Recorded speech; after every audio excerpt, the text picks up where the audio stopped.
This video shows how to install and use F-Lite, a cutting-edge AI diffusion model for generating stunning, safe, and copyright-compliant images locally and free. Imagine having the creative power of 80 million curated images at your fingertips with zero legal worries. This is a revolution in accessible image generation. I am Fahad Mirza and I welcome you to the channel. In this video we are going to install this F-Lite locally and we will see what sort of images it generates from text prompt.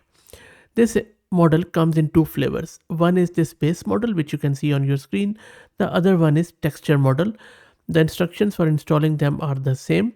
The texture model is not that stable at the moment and it could really get creative and do some malformation. That is why I'm opting for this F-Lite model for this video.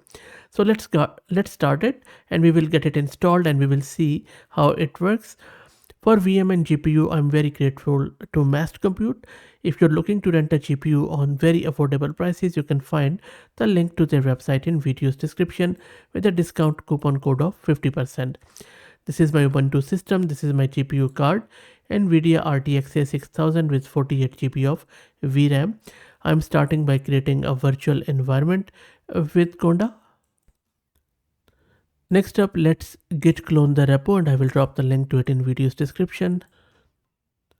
Now I'm going to install all the requirements from the root of the repo. And while that happens, let me also introduce you to the sponsors of the video, who are Camel AI. Camel is an open source community focused on building multi-agent infrastructures for finding the scaling laws with applications in data generation, task automation, and world simulation. Okay, so everything is installed. Now we are going to launch the Gradio demo from the root of the repo by just triggering this generate.py script. And the first time when you will run it, it is going to download the model. Not only it downloads the actual model, but also some of the clip model which are used for the text manipulation, because whenever you run these models, you provide text prompt and it converts it to model's latent space in order to generate the image. While it downloads the model, let's talk a bit more about the architecture of this model. Now, as I said, this model is a 10 billion parameter diffusion model which has been collaboratively developed by Freepik and FAL. And unlike many other diffusion model, this is trained exclusively on safe for work, copyright safe content that utilizes Freepik's vast internal data set of approximately 80 million images. This makes F-Lite the first publicly available model of its scale to fully address copyright compliance, opening new doors for artists, creators, and developers who require strict legal safety in their workflows, and it is very, very important. Under the hood, F-Lite uses a large-scale diffusion architecture designed for seamless integration with popular tools like the diffusion library, and even it is available on Comfy UI. If you don't know what Comfy UI is, just search my channel. I have done a very simple to follow tutorial on Comfy UI. I might also show you shortly. Maybe I'll do it now as we speak. So, and all you need to do is to install Comfy UI, and then from there you can just load their node, and it's quite easy and flexible. So this is a tutorial which I was talking about. Now, the model is fine-tuned for high-resolution outputs and benefits from diverse high-quality training data. While text-to-image generation is supported, longer prompts yield better results due to current limitation in text coherence. So if you are looking to really produce a world-class image, go with a longer prompt, and we will also check it out once the model is loaded. Okay, so the model is downloaded as you can see, and it is running on our local host at port 7860. Let's access it, and there you go. So we have our F-Lite text to image demo. Let's try it out.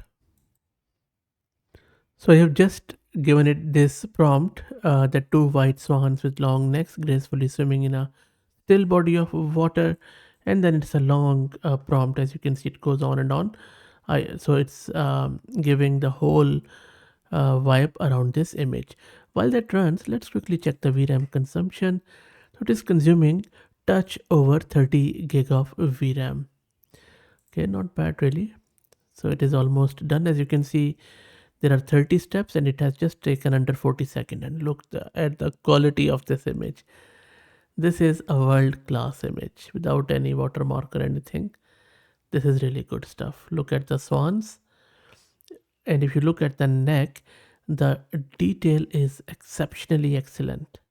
Look at the feathers, look at the little splash in the water. Focus on the shadows, maybe a bit hue of this lighting, and the reflection in the water is also crystal clear. And even the depth in the image is quite vivid.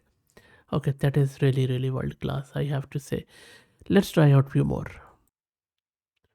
Okay, next up, I'm just giving it another one and I'm asking it to give me a vibrant, bustling city skyline at night. And just to show you the detail, so this is the whole prompt which I'm giving. So it is quite longish. I'm describing it foreground, background, and then all the detail of the scene that it has a cinematic feel with a slightly blurred background and crisp details in the foreground, capturing the energy, atmosphere. So make sure that all the ingredients which you want in the resultant image should be there in the prompt. So it is almost there. Let's check it out. I might also decrease the resolution of this. Wow, this is also quite good. And you see, I told it to be blurred, and that is why it is a bit blurry, because I was just trying to capture this scene of a bit of a rain and stuff. And you see, even on this road, this looks quite good. There you go, bit of a hue. And maybe this one, I'm not sure why it has put it in bit of a border around it, but other than that, I think looks quite good. Human faces are not that good, of course, but we will check it out especially. Okay, let's try out another one.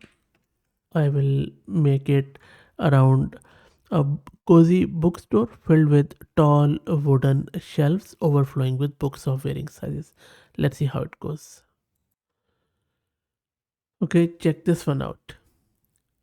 This is really good. I mean, I wanted it to be glowing like this from the window, because if you check out my prompt, that sunlight streams in through a large window. So window is large and sunlighting is definitely streaming through and casting shadows and creating a warm glow. This is really high quality and I don't see any malformity anywhere. Maybe slightly here, but not really. I think we could nitpick, but anyway. Okay, let's try out another one. In this one, I'm giving it a sweeping mountain landscape at sunrise with tall snow-capped peaks in distance and then rolling green meadows in the foreground and wildflowers. So it's a natural scene. And look at this one, and I believe this is the best image it has generated so far. Look at this ravine and this um, cottage house with some smoke. Maybe this is slightly off, but I think it would be nitpicking again. Look at these peaks and shadows, all this meadow. I believe this is one of the good one. I might download it. Next up, I am asking you to do me a sunlit kitchen with some continental breakfast. And there are baskets of fresh fruit and steaming mugs of coffee and some orange juice and few other things. And yet another good image, I would say. So you see, even orange juice, there is a steam coming out of orange juice. Anyway, so I think it missed it from here. So this is a mistake. So instead of smoke here, it went over orange juice anyway. But other than that, this one is good. Croissant, and then there are some other stuff. Not bad at all. It's a good image, no doubt about that. Okay, so this is cool. Now let's try out where I am asking it that this is a 25-year-old blonde woman, and I'll just run it and then we will read through it. So it's a soft natural side. The thing which I'm testing is this human figure plus that it should do this text on some sort of placard that subscribe to channel written in bold. friendly lettering and all that stuff. Okay, so it is pretty safe for work, so it should be fine with this. Anyway, let's wait for it. And you know what, we can also enrich it. Maybe I will first show you without enriching, and then we will check this tick box and regenerate it. And there you go, we have our image. So yep, so text is not good. It is, I believe it is using the variational autoencoder for flux Schnell. So variational autoencoder brings your image from latent space to pixel space. So I think whereas flux is really good at text, but this model is not anyway, but we can just enrich it and run it again. Let's see how it goes this time. Okay, enrich looks slightly better, but I think it cannot really do uh, the text properly. Subscribe to is fine, but this one is not. But other than that, human figure is fine. Just let's have a quick look at the hands. Fingers are not good, you see. These are very pointy ones. This one is okay. So I think hand and feet are one of the major challenges for the model. But other than that, I think I won't recommend this model for human figures or any lettering or text. But other than that, I think for natural images, for other settings, I think not bad at all. Really, really good. Especially when we can be sure about SFW and stuff. Anyway, that's it. Let me know what do you think. If you like the content, please consider subscribing to the channel. If you're already subscribed, please share it among your network as it helps. Thank you for watching.